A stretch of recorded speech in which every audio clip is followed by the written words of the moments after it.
I'm Brianna Hayes, 32, and despite running a major tech division, I've always kept quiet about my success, especially around my brother James. That Easter Sunday at our parents' suburban home, I knew something had to give. For years, James had dismissed my career while inflating his own importance. Little did he know, my company had just acquired his failing startup. My stomach knotted as we gathered around the table. Before I tell you what happened when my success finally spoke louder than my brother's ego, drop a comment letting me know where you're watching from, and subscribe if you've ever dealt with a know-it-all family member. Growing up in Portland with James was like living in perpetual shadow. From the moment he built his first computer at 12, while I was still playing with friendship bracelets, a pattern was established. James was the tech genius. I was just the little sister trying to keep up. "That's nice, Brie," he'd say whenever I showed him something I was proud of, that dismissive tone making it clear he thought whatever I'd accomplished was child's play compared to his achievements.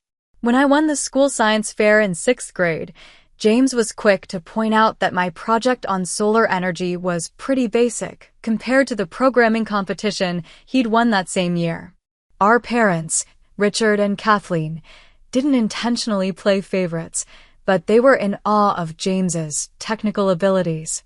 Dad, an accountant who still struggled to program the DVR, looked at James like he was speaking another language when he talked about coding. Mom, a high school English teacher, would just smile and nod, clearly impressed even when she didn't understand what he was saying. "Your brother has a special gift," they'd tell me. Not everyone thinks that way. The pattern continued through high school. I excelled in business classes and leadership positions, but those achievements always seemed secondary to James's programming skills and robotics trophies. When college applications rolled around, James was accepted to MIT with a partial scholarship for computer science. I chose a business program at the University of Washington, and though it was a great school with an excellent reputation, James couldn't help but snicker. "Business, huh? I guess not everyone can handle the rigor of a real STEM program." My parents reprimanded him, but with no real conviction. "James, be nice to your sister," Dad would say, but then immediately ask James about his latest coding project, effectively validating the hierarchy James had established. The only person who ever really saw me was my grandmother Eleanor. Grandma was a surprise in our family. At 78, she had an iPad, a smartphone, and was more tech-savvy than my parents. She'd been a mathematics professor in the 1970s when women in her field were rare, and she recognized something in me that others missed. "They don't see it yet," she told me once during my sophomore year of college when I was home for Christmas break, feeling particularly overshadowed after James had spent dinner talking about his internship at Google. "But you have something just as valuable as technical knowledge, Brianna.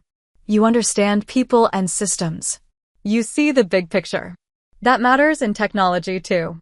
With her encouragement, I focused on my strengths. I graduated with honors, landing a job in marketing at a small tech firm called DG Path. James, predictably, was unimpressed. "Marketing for a tech company," he said at my graduation dinner. "So you'll be making pretty brochures for products you don't understand?" I swallowed my anger and promised myself I'd prove him wrong. I worked twice as hard as anyone else at DG Path, not just learning the marketing side, but understanding our products deeply enough to explain their value to clients. I took night classes in basic programming, not to become a developer, but to speak the language of our technical teams. Within 3 years, I'd moved up to marketing director, and 2 years after that, I was recruited by Synergy Tech, a major player in enterprise software. Each step forward in my career was met with the same dismissive attitude from James. When I excitedly told my family about my new job at Synergy Tech, James interrupted with news about his own startup idea. My promotion to team lead coincided with his first round of seed funding. When I was made department head, he announced he'd been featured in a tech blog. Family gatherings became increasingly tense as James dominated conversations with technical jargon, positioning himself as the only person at the table who truly understood the modern world. He'd use terms like neural networks and blockchain architecture without explanation, effectively shutting down any meaningful contribution from others. "Don't worry if you don't get it," he'd say, especially to me. "It's pretty complex stuff." My parents would beam with pride, while I sat quietly, building my career without fanfare. Grandma Eleanor would catch my eye across the table and give me a knowing wink. "Patience," her look seemed to say. "Your time will come." And it did, in a way I never could have anticipated. 7 years into my career at Synergy Tech, I was appointed Director of Strategic Acquisitions, responsible for identifying promising smaller companies for potential purchase. It was during a routine review of acquisition targets that a familiar name appeared on my desk. Nextier, a startup with promising technology but struggling financials. James's startup. My career trajectory at Synergy Tech hadn't been accidental. While James was busy talking about his achievements, I was quietly building mine. I started in marketing but quickly demonstrated an aptitude for understanding market trends and identifying opportunities. My ability to translate between technical teams and business objectives made me valuable, and my talent for strategic thinking moved me up the corporate ladder faster than even I had expected. After 8 years, I found myself as Director of Strategic Acquisitions, a position that combined my business acumen with my hard-earned technical knowledge. My team was responsible for identifying promising companies that could either complement Synergy Tech's offerings or eliminate future competition. We analyzed dozens of potential acquisitions each quarter, looking not just at current value, but at future potential. It was during one of our regular scouting sessions that the name Nextier appeared on our radar. They had developed an innovative approach to machine learning that could potentially enhance our flagship product. The company had strong intellectual property and talented engineers, but was struggling with monetization and market penetration, a common problem for technically brilliant founders without business experience. "This one has potential," my assistant Parker noted, sliding the preliminary report across my desk.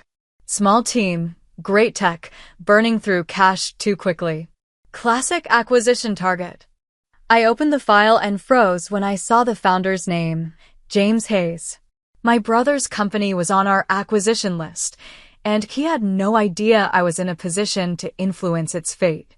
My first instinct was to recuse myself immediately. There was a clear conflict of interest, and I prided myself on my professional ethics. But before I could pass the file to my colleague, curiosity got the better of me.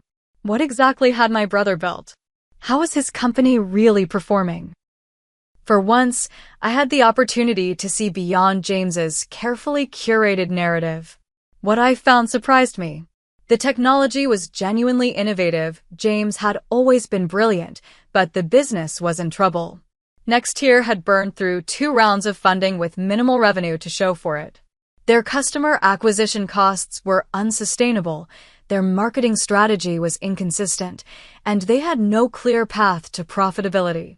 The very aspects of business that James had dismissed as trivial compared to technical development were the areas where his company was failing.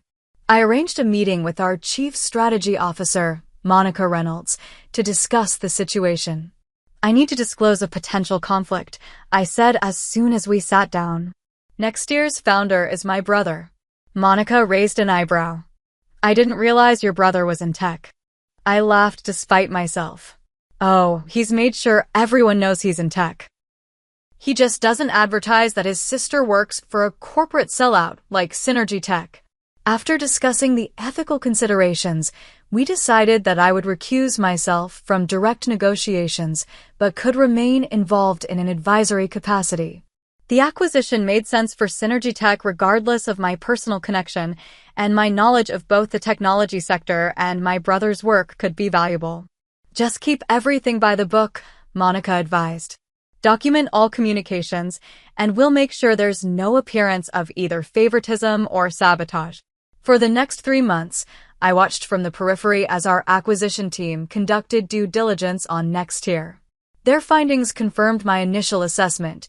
brilliant technology hampered by poor business execution. To my surprise, I found myself advocating for the acquisition despite my complicated feelings about James. The technology was worth saving, and the team, except perhaps its founder, deserved a chance to succeed with proper support. What struck me most during the process was that James appeared completely unaware of my role at Synergy Tech.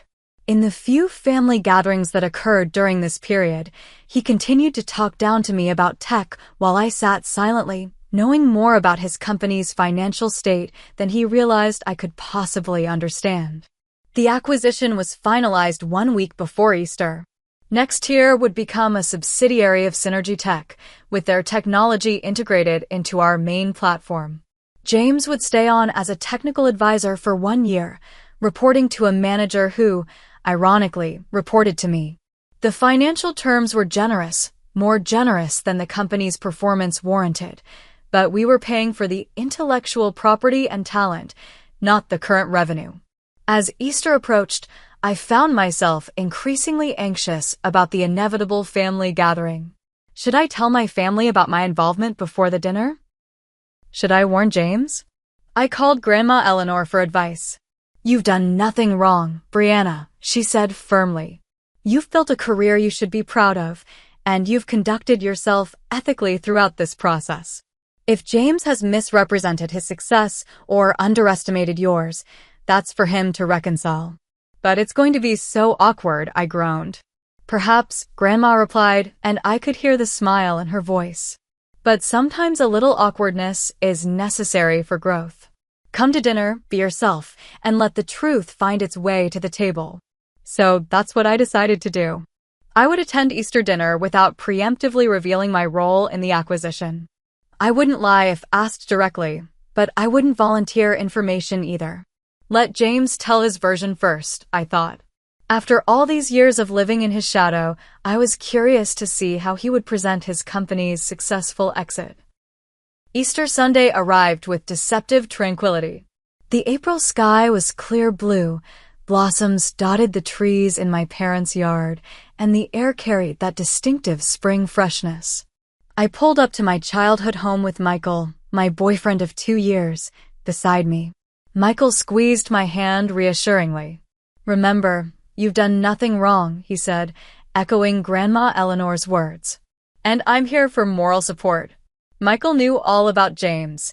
He'd witnessed enough family gatherings to understand the dynamic, and he'd been my sounding board throughout the acquisition process. As a high school history teacher, he was refreshingly removed from the tech world, which made him a perfect neutral party. "I know," I sighed. "I just hate confrontation." "Sometimes it finds you anyway," he replied sagely. Mom greeted us at the door with her customary enthusiasm, hugging us both tightly. "Brianna, Michael, so good to see you. Everyone's already here. We're just waiting on Aunt Linda and Uncle Rob." By everyone, she meant James and his wife Heather had already arrived, along with Grandma Eleanor and my father's brother Uncle Dave with his family. I steeled myself and stepped into the living room. James was holding court by the fireplace, gesturing animatedly while Heather smiled politely beside him. Dad and Uncle Dave were nodding, seeming impressed by whatever he was saying. Heather spotted me first and waved, genuine warmth in her expression. Despite everything, I'd always liked Heather. She was kind and unpretentious, a pediatric nurse who seemed to balance James's ego with her own groundedness. "Brianna," she exclaimed, coming over to hug me. "It's been too long." James turned, his storytelling interrupted. "Oh, hey sis. Michael." He nodded curtly at my boyfriend before immediately pivoting back to his audience. Anyway, as I was saying, the exit strategy worked perfectly. You have to know when to cash in your chips in this industry. My stomach tightened. Exit strategy? James was already spinning the acquisition as if it had been his master plan all along, rather than a necessary lifeline for a sinking company. "Tech is so volatile right now," he continued, "but if you know what you're doing, you can position yourself for maximum leverage." Dad beamed proudly. James was just telling us about his company's acquisition. Sounds like he made quite a deal. Is that right? I said, keeping my voice neutral. Congratulations, James. He shrugged with affected modesty. Just how the game is played. Not everyone understands the long-term strategy involved. Brianna works in tech too, Michael interjected helpfully. James laughed. Yeah, marketing for some corporate giant. Not quite the same as founding and exiting a startup. Before I could respond, Mom called from the kitchen. Brianna, could you help me with the deviled eggs? Grateful for the escape, I slipped away to the kitchen where Grandma Eleanor was already arranging appetizers on a platter. She looked up as I entered, her eyes twinkling. Just in time, she said, handing me a serving spoon. Your mother needs help, and I need entertainment. How's our tech mogul spinning his tail out there? Grandma, I whispered, glancing toward the door. He's acting like he orchestrated the whole thing as some brilliant strategy. She chuckled softly. Men like your brother often rewrite history to protect their egos. The question is, what are you going to do about it? I busied myself with the deviled eggs. Nothing, I guess. What can I do? Stand up and announce that his company was failing and my company saved it. You could, she said calmly. Or you could simply tell the truth if asked directly. Not to humiliate him, but because truth matters. Especially in families. You don't think I should just let it go? Keep the peace. Grandma Eleanor placed a warm hand over mine. Peace built on falsehood isn't really peace, Brianna. It's suppression. You've spent your whole life diminishing your light so James could shine brighter. Maybe it's time to stop doing that. Mom bustled in before I could respond, assigning us more food preparation tasks. The next hour passed in a flurry of activity as the remaining guests arrived and the house filled with the chaotic energy of a large family gathering. Through it all, I could hear James's voice rising above others, continuing to shape his narrative of entrepreneurial brilliance. As I helped Grandma set the dining room table, she murmured, "Stand tall, but don't force it. The truth has a way of finding its moment." Finally, Mom announced dinner was ready. We all gathered around the large oak table, passing dishes and filling plates. James strategically positioned himself at the center of the table, directly across from Dad, the perfect spot for commanding attention. Michael and I sat near one end, with Grandma Eleanor beside me. As we settled in for the meal, I felt the tension in my shoulders building. James had spent the past hour misleading our family about his professional situation while dismissing mine. Yet here I sat, silently complicit in his deception. Grandma Eleanor was right, this wasn't peace. And as the dinner conversation inevitably turned toward careers and accomplishments, I knew the moment of truth was rapidly approaching. Easter dinner in the Hayes family had always been a production. Mom's table groaned under the weight of traditional favorites: honey-glazed ham, scalloped potatoes, green bean casserole, and her famous yeast rolls that took hours to prepare. Crystal glasses that only appeared for special occasions caught the light from the dining room chandelier, and the good china, a wedding gift from my grandparents, was arranged in perfect place settings. Aunt Linda raised her glass. "Before we start, I think we should toast. To family, to spring, and to new beginnings." And to success, James added quickly, raising his own glass higher. To new ventures and knowing when to cash out. Everyone dutifully lifted their glasses, though I noticed Heather's smile seemed strained. Grandma Eleanor's eyes met mine briefly before we all took a sip and began passing dishes around the table. The conversation flowed easily at first, centered on safe topics like Cousin Amy's new baby, Uncle Rob's recent retirement, and Aunt Linda's planned trip to Italy. But as the meal progressed, James grew increasingly restless with topics that didn't allow him to showcase his achievements. When there was a brief lull in conversation, he seized the opportunity. "So, Dad, I've been thinking about advising you on your retirement portfolio," he said, cutting into his ham. "After this acquisition, I've got some insights into where tech is headed that could really maximize your returns." Dad looked impressed. "That would be great, son. I could certainly use the help." "What about you, Brianna?" Aunt Linda asked kindly. How's work going for you? Still at the same company. Before I could answer, James jumped in. Bree's still doing marketing at that big corporate place. What is it again? Synergisoft. Synergy Tech, I corrected quietly. Right, James continued dismissively. Anyway, as I was telling Dad, the real action is in startups. Corporate tech is where innovation goes to die. I took a slow, deep breath. Actually, that's not. The problem with corporate environments, James interrupted, warming to his topic, is that they're full of people who couldn't cut it as entrepreneurs. No offense, Bree, he added with a patronizing smile that made it clear offense was absolutely intended. Mom tried to redirect. Brianna has been promoted several times, James. She's doing very well. Sure, James nodded condescendingly. I'm sure she's great at whatever marketing stuff she does. But let's be real, it's not the same as being in the trenches, building something from nothing, taking real risks. The table had grown uncomfortably quiet. Even Michael, normally diplomatic to a fault, was gripping his fork with unnecessary force. I focused on cutting my ham into perfectly even pieces, willing myself to stay calm. James, oblivious to the tension, or perhaps feeding on it, continued his monologue. The tech industry separates the visionaries from the support staff pretty quickly. Some people have what it takes to innovate, to disrupt, to lead technological revolutions. Others are better suited to, well, supporting roles. He looked directly at me. Not everyone can handle a real career in tech. The silence that followed was deafening. Mom looked mortified, Dad uncomfortable. Heather was staring intently at her plate. I felt Michael's hand find mine under the table, squeezing supportively. And then, from the other end of the table, came Grandma Eleanor's clear, steady voice. Is that why your company just bought his? Time seemed to stop. All eyes swiveled from Grandma to me, then to James, whose fork clattered against his plate.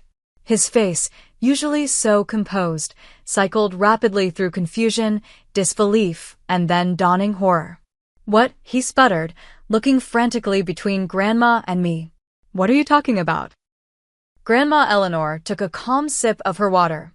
I'm simply asking if that's why Brianna's company, Synergy Tech, acquired your startup, Next Tier. Because they're the real tech innovators. The table erupted in confused murmurs. Dad looked bewildered. Brianna's company bought James's? What does that mean? James's face had flushed deep red. That's not what happened, he stammered. We were acquired. Yes, but it was a strategic exit. I chose to sell. And Brianna had nothing to do with it. She works in marketing, for God's sake. All eyes turned to me. For a moment, I considered letting it go, finding some diplomatic way to preserve James's dignity. But then I remembered Grandma's words about truth in families, and all the years I'd spent dimming my light. Actually, I said, my voice steadier than I expected, I'm the Director of Strategic Acquisitions at Synergy Tech. I've been in that role for almost 2 years now. James stared at me in disbelief. That's impossible. You would have said something. Would I? I asked quietly. When would I have mentioned it, James? Between your lectures on blockchain or your explanations of why marketing isn't real tech work. Wait, Dad interjected, looking confused. You're saying you were involved in buying James's company? She's lying, James snapped. She's trying to take credit for my exit. If she worked in acquisitions, I would have known. My team dealt with Synergy Tech executives. Your team dealt with my team, I corrected him. I recused myself from direct negotiations because of our relationship. But yes, I was involved in an advisory capacity, and I'm the one who initially identified Next Tier as an acquisition target. The stunned silence that followed was broken by Heather's soft voice. It's true, James. I saw Brianna's name on some of the preliminary paperwork. I assumed you knew and just weren't mentioning it. James looked betrayed. You knew? And you didn't tell me. I thought you knew. Heather protested. Why wouldn't you know? Because she's lying. James pushed back from the table violently, his chair scraping against the hardwood floor. This is sabotage. You deliberately targeted my company, didn't you? Couldn't stand that I was finally succeeding, so you had to take over and ruin it.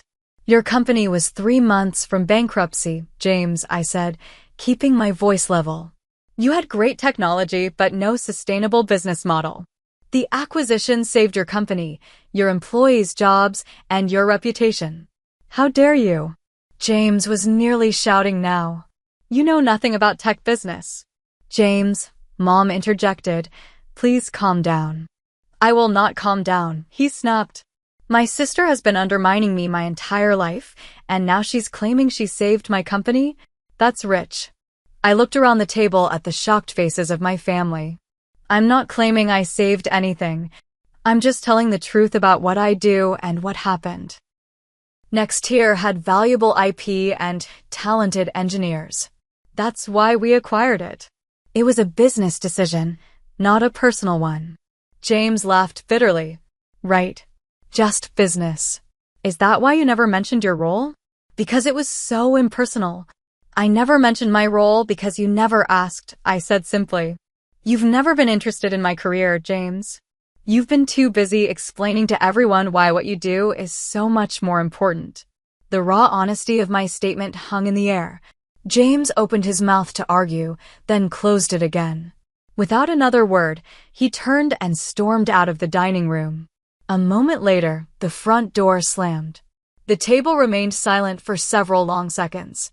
Finally, Uncle Rob cleared his throat. Well, that was unexpected. Aunt Linda turned to me. Brianna, honey, I had no idea you were so high up in your company. Why haven't you ever told us? I looked around at my family, at the genuine surprise and interest on their faces, and felt a weight I hadn't even realized I was carrying begin to lift. I guess no one ever really asked, I said softly. As the shock of James's departure settled over the table, all eyes turned to me. The family dynamic had shifted so suddenly that no one seemed to know quite how to proceed. Heather looked particularly uncomfortable, caught between loyalty to her husband and the uncomfortable truth that had been revealed.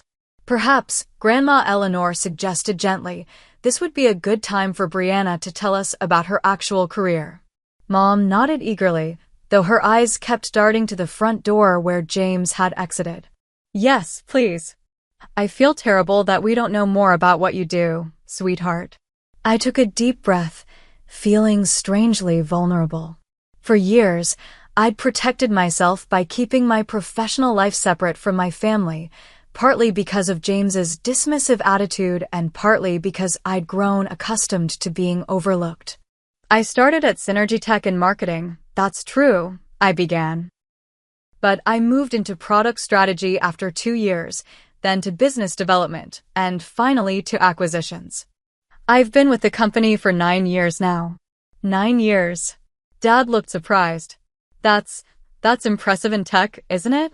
Such a volatile industry. Michael nodded. Extremely impressive. Brianna manages a team of 15 people and reports directly to the C-suite. A small smile tugged at my lips as I glanced at my supportive boyfriend. It's a good position. I enjoy the work. But what exactly do you do? Aunt Linda asked, seeming genuinely interested. So I told them. I explained how my team identified promising companies with valuable technology or market position, how we evaluated their potential fit with Synergy Tech, and how we structured deals that benefited both parties. I described the due diligence process, the negotiation strategies, and the integration challenges that followed acquisitions. That sounds incredibly complex, Uncle Rob commented. I had no idea. And next here, Dad asked cautiously, how did that come about? I explained the process as factually as possible, emphasizing the professional aspects and downplaying any personal elements. The technology was genuinely innovative, I said, wanting to be fair to James despite everything. Our technical team was impressed with what they'd built. But the business fundamentals weren't strong enough to sustain the company independently.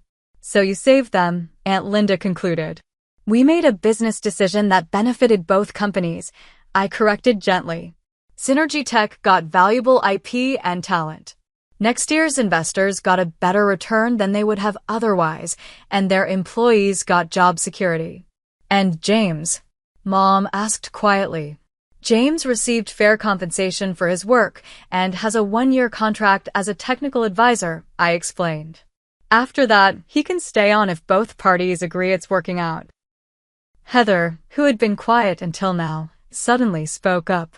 The acquisition saved us financially, she admitted. James wouldn't want me to say this, but we were in trouble. He'd put everything into the company, our savings, a second mortgage on our house. We were 3 missed payrolls away from losing everything.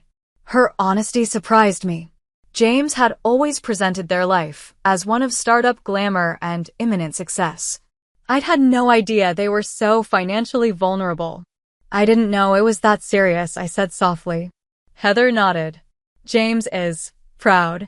He wouldn't admit how bad things had gotten. When Synergy Tech's offer came through, it was like a miracle, but he couldn't see it that way. To him, it felt like failure. Dad looked troubled. But why wouldn't he tell us? We could have helped. For the same reason he couldn't admit Brianna might be successful in tech, Grandma Eleanor interjected wisely. Pride. The conversation paused as we all absorbed this. I felt a complex mix of emotions, vindication that my family finally understood my career, sadness for James's struggles, and lingering frustration that it had taken this kind of confrontation for the truth to emerge. I should probably go talk to him, Heather said, moving to stand. No, I said, making a sudden decision. I'll go. Michael squeezed my hand. Are you sure? I nodded. We need to clear the air once and for all. As I pushed back from the table, Mom looked worried.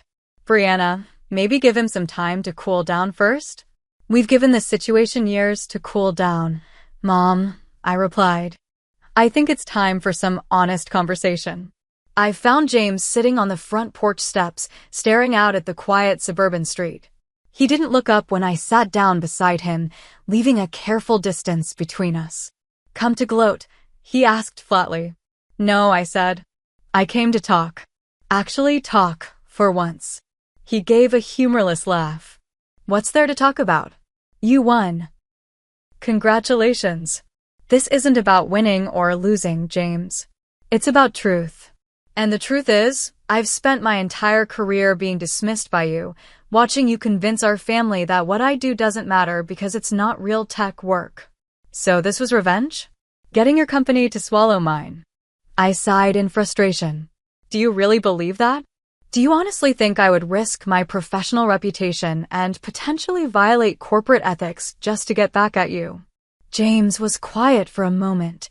When did you become director of acquisitions? He finally asked. 2 years ago. And you never thought to mention it at family gatherings? When would I have mentioned it, James? I asked. Between your monologues about neural networks and blockchain, you've never once asked me about my career. Not once. He had the grace to look slightly abashed. I just assumed. You assumed I was still in the same entry-level marketing position I started in 9 years ago. I finished for him. Because that fit your narrative that I wasn't capable of understanding real tech. Meanwhile, I've been steadily advancing, managing larger teams, taking on more responsibility, and actually succeeding in the industry you claim I'm not cut out for. James was silent for several long moments, staring at his hands. When he finally spoke, his voice had lost its defensive edge. Next tier was really failing, wasn't it? The vulnerability in his question caught me off guard. The technology was sound, I said carefully. But yes, the business was in trouble. I kept thinking the next round of funding would solve everything, he admitted. That we just needed a little more runway. But each milestone we set, we'd miss or barely hit, and then set a new one. That's actually pretty common in startups, I offered. It's why most fail. I didn't want to fail. For the first time, James looked directly at me, and I was startled to see the raw pain in his expression. I've built my entire identity around being the tech genius in the family. What am I if that's not true? The question hung between us, heavy with years of competition and misunderstanding. I thought carefully before responding. You are a tech genius, James. Your coding skills are incredible, and the core technology at Next Tier is genuinely innovative. That's not in question. But building a successful company requires more than just technical brilliance. It needs business acumen, market understanding, strategic planning, all the things you've dismissed as unimportant compared to coding. He winced. Things you're good at. Yes, I acknowledged. Things I'm good at. We could have been complementing each other's strengths all these years instead of you treating me like I was somehow less than you because I focused on the business side of tech. James ran a hand through his hair, a gesture so familiar from our childhood that it momentarily transported me back to simpler times. I've been an ass, haven't I? The blunt admission startled a laugh out of me. Yes, you really have. A ghost of a smile crossed his face. Can I blame it on the stereotypical arrogance of programmers? You can try, but I work with plenty of programmers who manage not to be condescending to their sisters. The smile faded, and James looked genuinely remorseful. I'm sorry, Bree. I really am. I don't think I realized how dismissive I've been until I heard it played back to me today. It was the first genuine apology I could remember receiving from my brother in years, possibly decades. Thank you for saying that. So what happens now? He asked. With Next Tier, I mean. With me. That depends partly on you, I said honestly. The integration team thinks your technology has real potential as part of our enterprise suite. You know the code better than anyone. If you can put aside your pride and work collaboratively, there's a place for you. Working for my little sister's company, he said, but without the bitterness I might have expected earlier. Working with a company that values your technical expertise, I corrected. My division oversees acquisitions, but I wouldn't be your direct manager. That would be Marcus and technical integration, and he's brilliant. You'd learn a lot from him. James was quiet for a moment. I need to think about it. That's fair, I agreed. But don't think too long. Tech moves quickly, as you know. We sat in silence for a few minutes, watching a neighbor walking their dog across the street. It wasn't a comfortable silence, exactly, but it wasn't hostile either. Progress of a sort. We should probably go back inside, I finally suggested. Mom's probably worried, and your food is getting cold. James nodded. This is going to be awkward, isn't it? Probably, I admitted. But maybe it's time we were honest with each other and with the family. No more pretending. He took a deep breath and stood up. No more pretending, he agreed, offering me his hand. I took it, allowing him to help me up, and together we walked back toward the house, toward a family dinner that would be uncomfortable but also, perhaps, the first honest one we'd had in years. Walking back into the dining room with James felt like re-entering a different world. The conversation stopped abruptly, all eyes turning toward us with varying degrees of concern and curiosity. Heather looked particularly relieved to see her husband return, some of the tension leaving her shoulders. Everything okay? Mom asked cautiously. James and I exchanged a glance. We're working on it, I answered honestly. We returned to our seats, and an awkward silence descended on the table. Uncle Rob cleared his throat. Should we, continue with dinner? Yes, please, I said gratefully. Pass the potatoes? The meal resumed with forced normalcy, conversation carefully steered toward neutral topics. But there was an unspoken acknowledgement that something fundamental had shifted in our family dynamic. James was uncharacteristically quiet, contributing to the conversation only when directly addressed.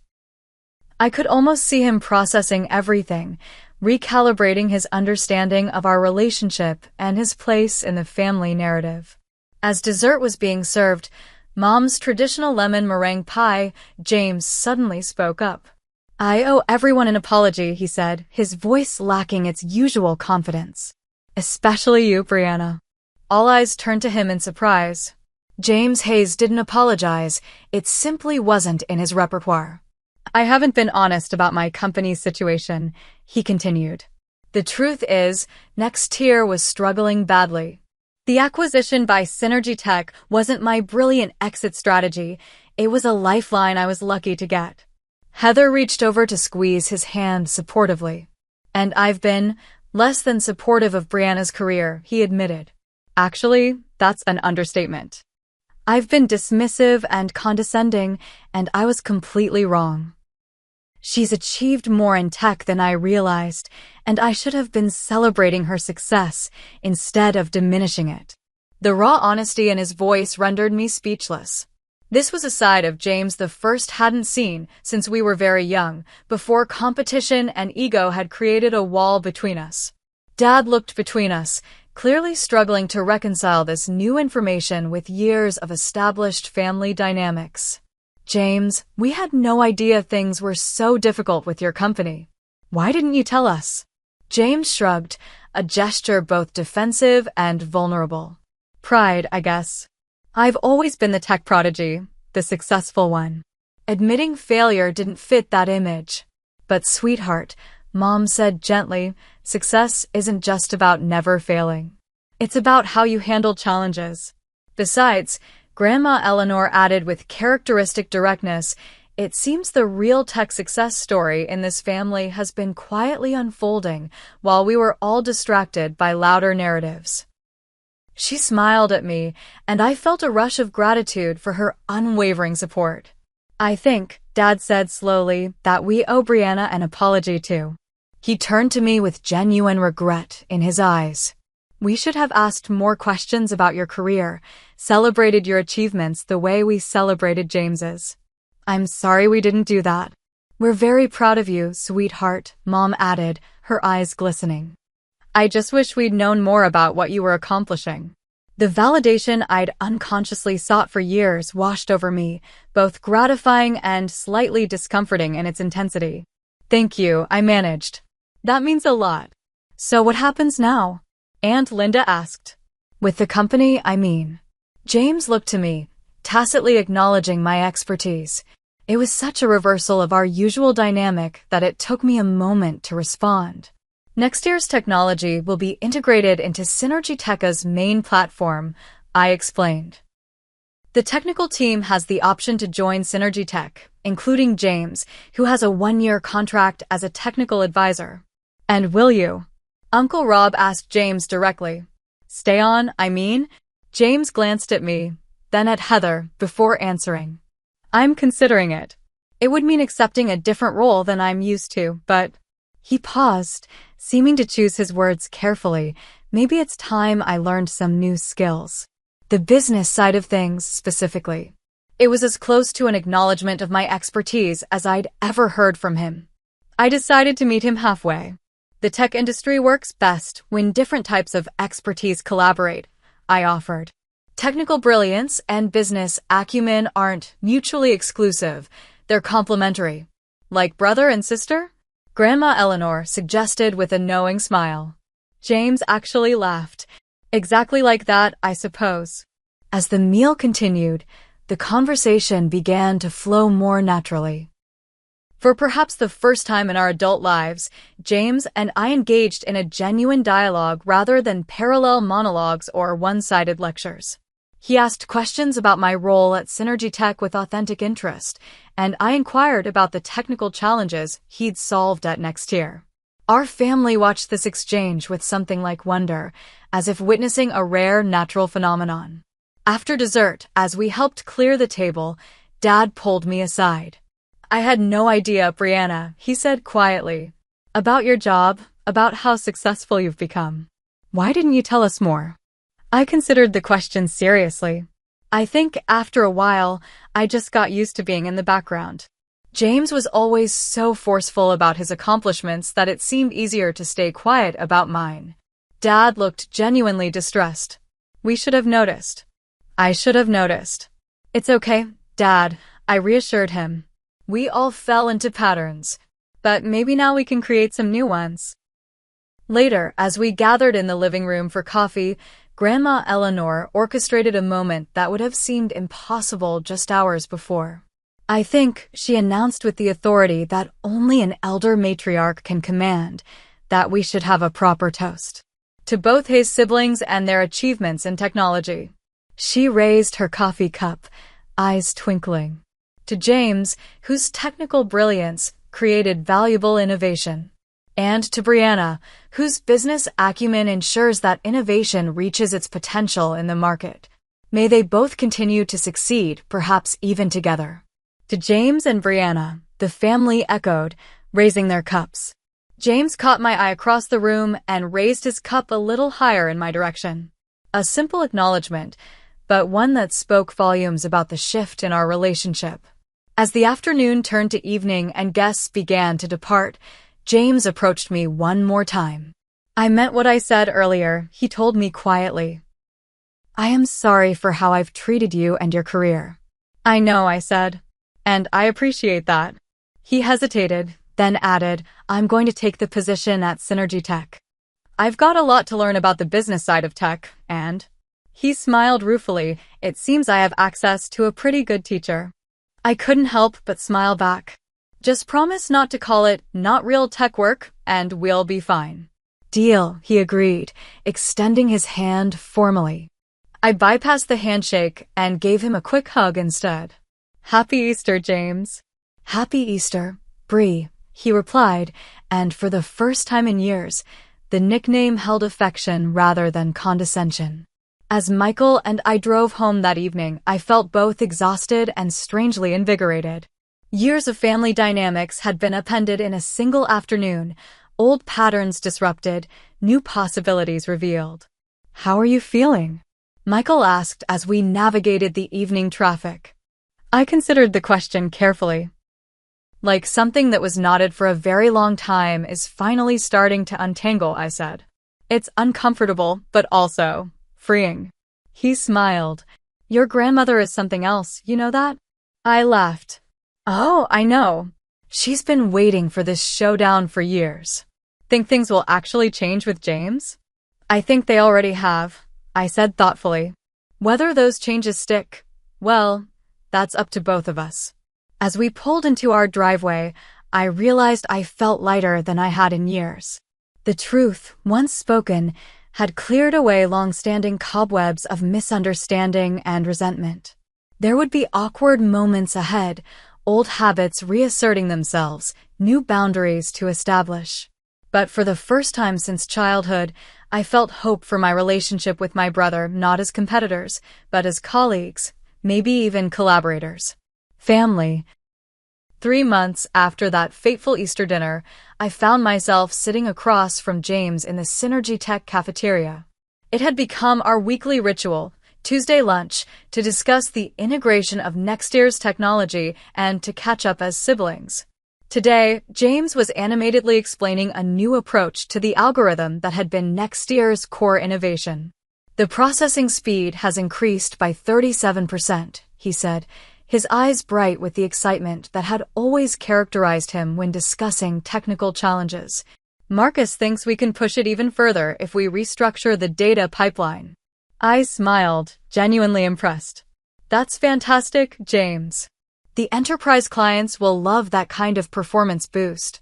It's actually building on something your data science team suggested, he admitted, a statement that would have been unthinkable 4 months ago. Turns out there are some smart people here at the corporate sellout. We both laughed at his reference to his former dismissal of Synergy Tech. In the 3 months since James had joined the company, I'd watched him slowly adapt to corporate culture. There had been rough patches, his tendency to speak bluntly had ruffled some feathers in HR, and he'd initially bristled at the layers of approval required for changes, but he was learning. More surprisingly, he seemed to be enjoying the stability and resources a larger company provided. How are things with Marcus?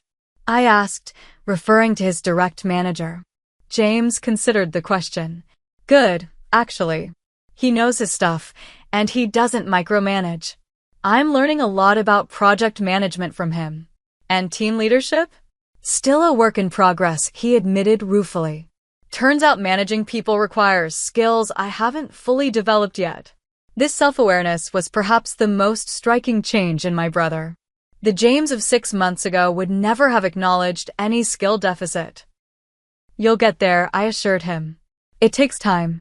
Our conversation drifted to family matters. Mom and Dad had visited the Synergy Tech campus the previous week, finally seeing firsthand what both their children did professionally. It had been a revelation for them, especially Dad, who had spent the entire tour alternating between proud exclamations and confused questions about technology. I think they're still processing it all, James said. 20 years of thinking I was the only tech person in the family, and now they're trying to understand that you've been quietly outranking me for years. Not outranking, I corrected gently. Different paths, different skills. He nodded, acknowledging the distinction. Fair enough. Speaking of family, are you free for dinner at Grandma Eleanor's this weekend? She specifically requested both of us. I smiled.